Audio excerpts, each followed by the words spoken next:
ಪಾರ್ಟಿಗಳಿಗೆ ಮಾದಕ ವಸ್ತು ಎಲ್ಎಸ್ಡಿ ಡ್ರಗ್ ಸ್ಟ್ರಿಪ್ಸ್ಗಳನ್ನು ಮಾರಾಟ ಮಾಡುತ್ತಿದ್ದ ಓರ್ವನನ್ನು ಬಂಧಿಸುವಲ್ಲಿ ಪೊಲೀಸರು ಯಶಸ್ವಿಯಾಗಿದ್ದಾರೆ. ಬಂಧಿತ ಆರೋಪಿಯಿಂದ 16 ಲಕ್ಷ ಮೌಲ್ಯ 840 ಎಲ್ಎಸ್ಡಿ ಸ್ಟ್ರಿಪ್ಗಳನ್ನು ವಶಕ್ಕೆ ಪಡೆಯಲಾಗಿದೆ ಎಂದು ಪೊಲೀಸ್ ಕಮಿಷನರ್ ಎನ್ ಶಶಿಕುಮಾರ್ ಹೇಳಿದ್ದಾರೆ. ಈ ಕುರಿತು ಮಂಗಳೂರಿನ ಕಮಿಷನರ್ ಕಚೇರಿಯಲ್ಲಿ ನಡೆದ ಸುದ್ದಿಗೋಷ್ಠಿಯಲ್ಲಿ ಮಾತನಾಡಿದ ಅವರು, ಬಂಧಿತ ಆರೋಪಿಯನ್ನ ಕೇರಳ ಕ್ಯಾಲಿಕಟ್ನ ಮೊಹಮ್ಮದ್ ಅಜಿನಾಸ್ ಎಂದು ಗುರುತಿಸಲಾಗಿದೆ.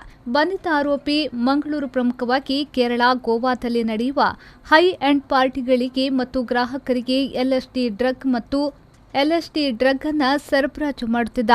ಒಂದು ಸ್ಟ್ರಿಪ್ಗೆ 2,000ದಿಂದ 6,000 ರೂಪಾಯಿಗೆ ಮಾರಾಟ ಮಾಡುತ್ತಿದ್ರು ಎಂದು ಅವರು ಹೇಳಿದರು. ಇನ್ನು ಆರೋಪಿ ಮೊಹಮ್ಮದ್ ಅಜಿನಾಸ್ ಮಂಗಳೂರು ನಗರದ ಕದ್ರಿ ಮೈದಾನದ ಬಳಿ ಗ್ರಾಹಕರಿಗಾಗಿ ಕಾಯುತ್ತಿದ್ದಾಗ ಖಚಿತ ಮಾಹಿತಿ ಪಡೆದ ಪಿಎಸ್ಐ ಪ್ರದೀಪ್ ಟಿಆರ್ ಮತ್ತು ಸಿಬ್ಬಂದಿಯವರು ದಾಳಿ ನಡೆಸಿ ಆರೋಪಿಯನ್ನ ಬಂಧಿಸಿದ್ದಾರೆ. ಆರೋಪಿಯಿಂದ ವಶಪಡಿಸಿಕೊಂಡ ಡ್ರಗ್ಸ್ ಪ್ರಮಾಣ ಅಧಿಕವಾಗಿರುವಾಗ ಆತನ ಸಂಪರ್ಕದಲ್ಲಿ ಪೆಡ್ಲರ್ ಹಾಗೂ ಗ್ರಾಹಕರ ಸಂಪರ್ಕವು ದೊಡ್ಡ ಮಟ್ಟದಲ್ಲಿರಬಹುದು. ಹೀಗಾಗಿ ಇದರಲ್ಲಿ ಭಾಗಿಯಾದವರ ಬಗ್ಗೆ ನಾವು ತನಿಖೆಯನ್ನ ಮಾಡುತ್ತೇವೆ ಎಂದು ಪೊಲೀಸ್ ಕಮಿಷನರ್ ಶಶಿಕುಮಾರ್ ತಿಳಿಸಿದ್ದಾರೆ. ಮಂಗಳೂರು ನಗರ ಕಮಿಷನರೇಟ್ ವ್ಯಾಪ್ತಿಯ ಕದ್ರಿ ಪೊಲೀಸ್ ಠಾಣೆಯಲ್ಲಿ ಒಂದು NDPS ಕೇಸನ್ನು ಮಾಡ್ತಾ ಇದ್ದೀವಿ. ಅದರಲ್ಲಿ ಸುಮಾರು 840 ಸ್ಟ್ರಿಪ್ಸ್, 840 ಸ್ಟ್ರಿಪ್ಸ್.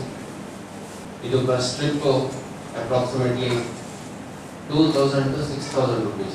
ಅದು ಮಾರ್ಕೆಟ್ ಅವೈಲಬಿಲಿಟಿ ಪ್ಲಸ್ ಯಾರು ಕೊಂಡ್ಕೊಳ್ಳೋದು ಕೆಪಾಸಿಟಿ ಅದರ ಬೇಸಿಸ್ ಮೇಲೆ 2,000ದಿಂದ 6,000 ರೂಪಾಯಿವರೆಗೂ ಒಂದು ಸ್ಟ್ರಿಪ್ ಮಾರಾಟ ಆಗಿರುವಂಥದ್ದು ನಮಗೆ ಮಾಹಿತಿ ಇದೆ.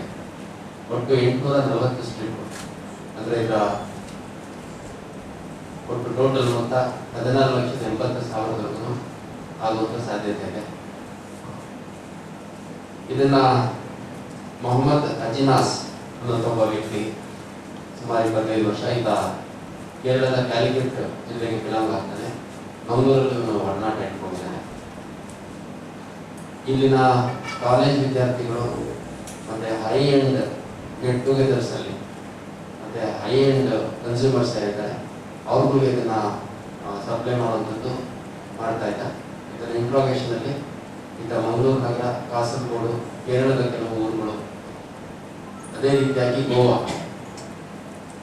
ಗೋವಾದಲ್ಲಿ ಕೆಲವು ಕ್ಲೈಂಟ್ಸ್ಗೆ ಕೂಡ ನಾನು ಕೊಟ್ಟಿದ್ದೀನಿ ಅನ್ನುವಂಥದ್ದು ಹೇಳ್ತಾನೆ.